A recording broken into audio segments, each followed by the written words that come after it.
Hi and welcome to my second tutorial on cherry blossom painting.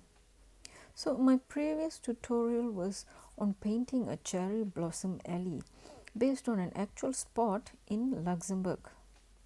And the painting was much more focused on the cherry blossom tree as a whole and not the details. So for those who have missed that video and would like to find out more about it, I've left the links on the screen as well as in the description. Well, this tutorial is going to be an in-depth painting of the cherry blossom tree where we're going to focus on the tree trunk, branches as well as the flowers. And bonus is I'm going to use other mediums, especially soft pastel, to enhance the look of the flowers.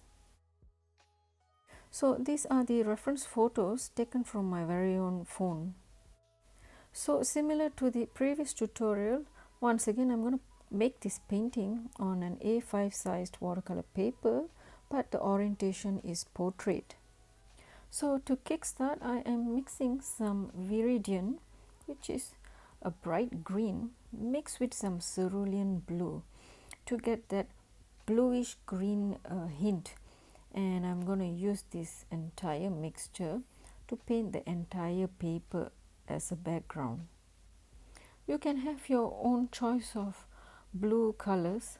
It doesn't really matter as long as it creates a nice bright looking background. And I'm going to paint this wet on wet, which is why you can see I'm pre-wetting the paper before I apply the paint mixture. Now applying the blue mixture that I made earlier, as you can see it glides in smoothly because the paper is already pre-wet.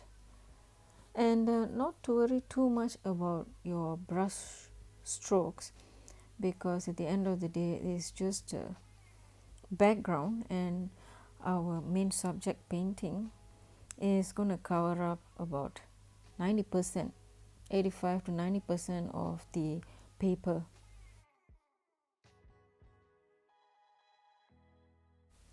So once the background painting has fully dried, we're going to start to paint the tree trunk and branches. And as you can see here, I have made a mixture of sepia. So basically we are painting this wet on dry, which is wet paint on a dry surface. So it will be much more easier to control the outcome of your drawing or painting using this wet on dry method, because we are painting a lot of branches of this cherry blossom tree. So here is the lamp black pigment from Schminke that I'm using to mix with sepia in order to paint this tree trunk and branches. Why a hint of black?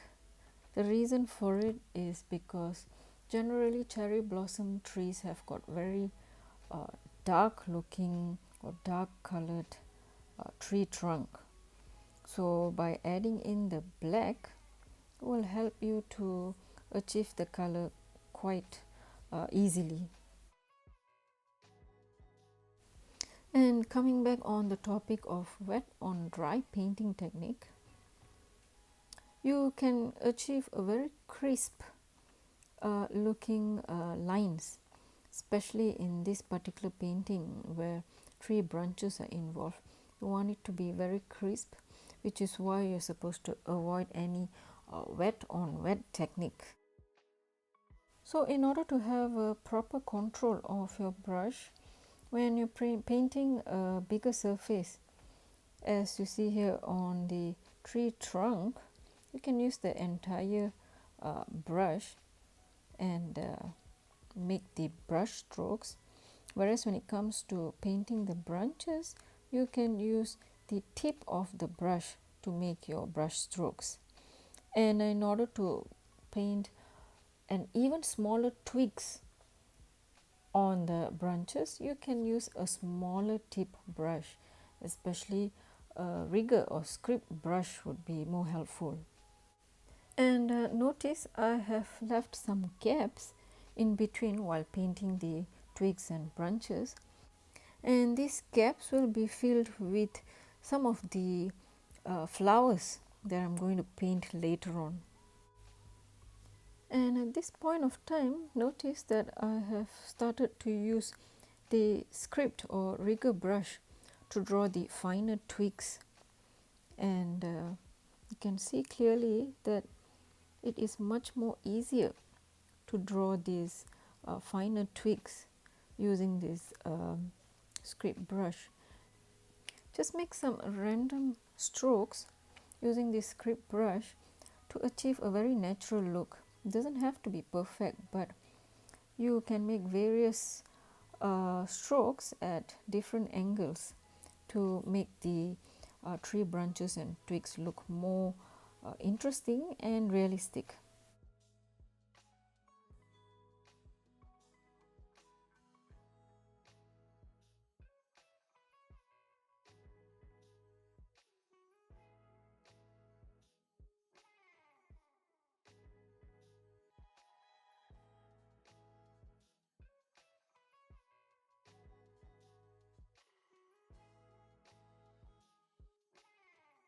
So done with the twigs and branches for now. I have came back to repaint the tree trunk.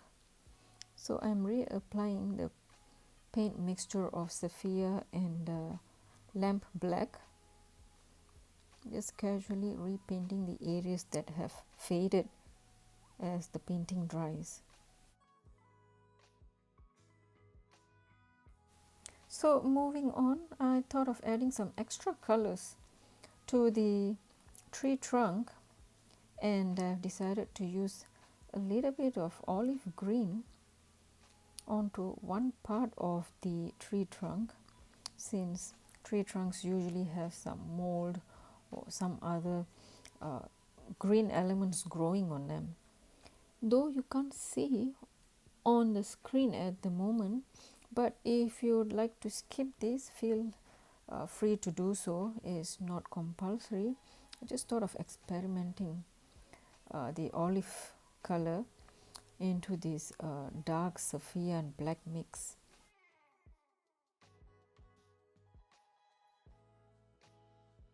So moving on, we're going to start to paint the blooms or flowers of the cherry blossom, and in order to do this, I am pre-wetting the right hand side of the painting to start off.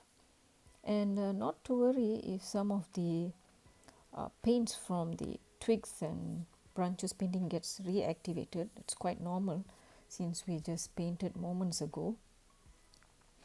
And I have made a mixture of magenta and dropping off those magenta mix onto the wet area of the painting. As you can see, the moment I drop off the paints, it starts blooming, because this is the wet on wet technique. So basically this bloom, soft bloom effect is supposed to create an impression of the flowers in the background, as in like a bokeh effect. So you don't have to be so detailed about it. So if some part of the painting is dry, just use a damp brush to blend in those colors that you dabbed, and repeat the same process on the left hand side of the painting, but with lesser amount of blooms, because our main area of flower painting is going to be on the right hand side. And while the painting is still wet or semi-wet, I am dropping in some mix of white gouache as an additional effect, as the white looks a bit contrast to the magenta in the background. So it creates a nice contrasting effect.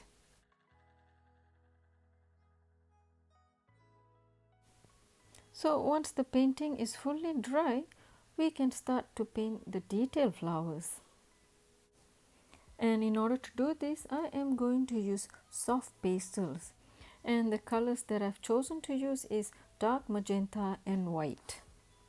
To kickstart, I have used white pastel and creating some impressions of the flower petals. I'm just making some random dots in order to achieve this effect. It's not a very detailed drawing, but given the nature of the soft pastels pigment, it definitely gives a very strong effect on the entire painting. And I would say you can't achieve this with a normal watercolor paint, especially when it comes to white color pigments. Next, I am using the magenta pastel to apply some dots in between the white petals that I drew earlier, as this pink magenta indicates the middle part of the cherry blossom flower, or the pistil part of a flower.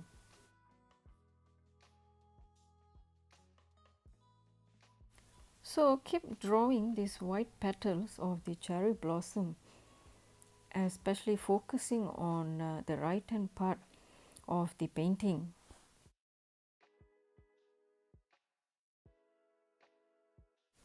Extend the flower drawing to other parts of the cherry blossom branches and twigs to have a more natural look.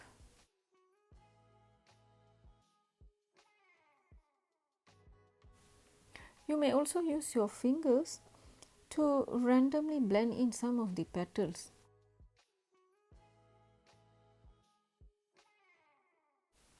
In order to have some color variations, I have chosen a bright brown or a yellowish brown. I would say it's close to yellow ochre, to draw the leaves of cherry blossom. If you would have noticed or are aware, the leaves of the cherry blossoms are usually golden brown.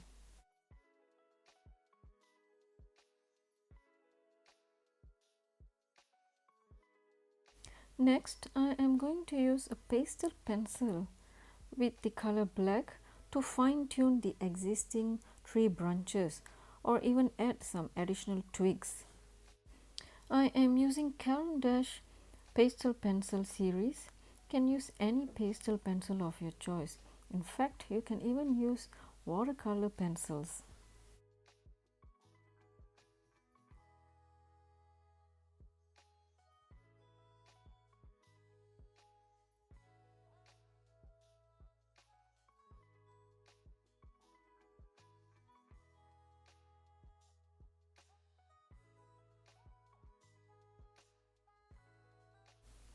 Now I am drawing the branches and twigs right from the right hand side of the painting towards the left to indicate some nearby tree branches. Adding more flower petals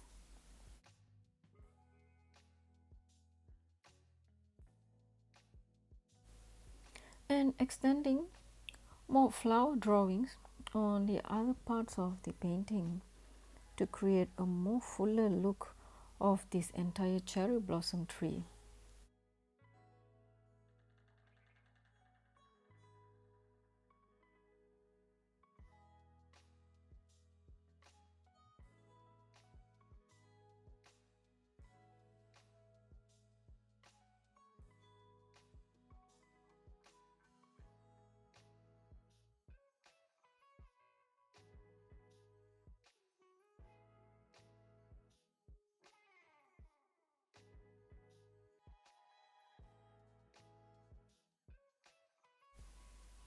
Some scribbles using the same white pastel onto the tree trunks to create some highlights.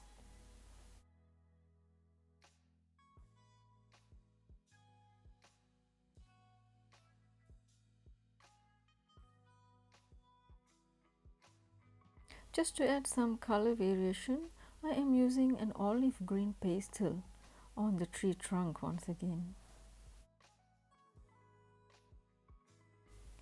So keep drawing all the various colored blooms using white and magenta until you are finally happy with the look of your painting.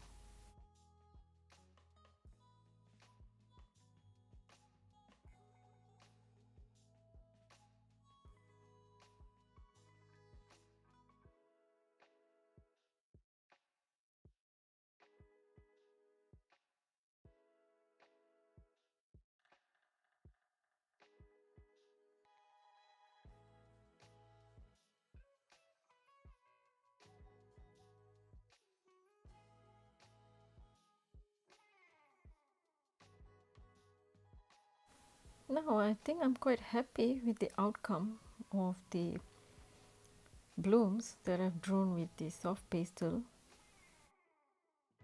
And at this point I thought it needs more fine-tuned twigs.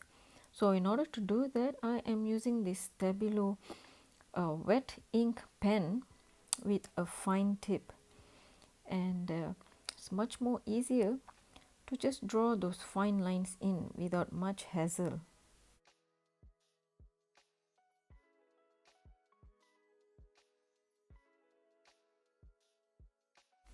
And as I started filling in those gaps with the twigs drawing, I realized that the painting looks even much fuller and natural.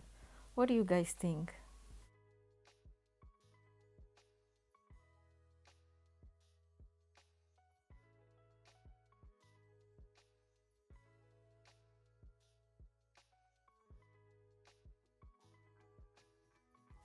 And to complete the twigs drawing look, I am just going to draw some dots with a dark red pastel to indicate some flower buds or dry leaves.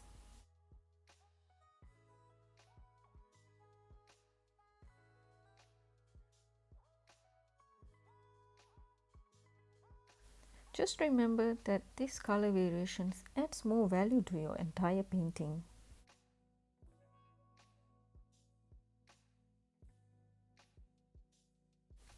So with this, I end the tutorial and the painting is complete.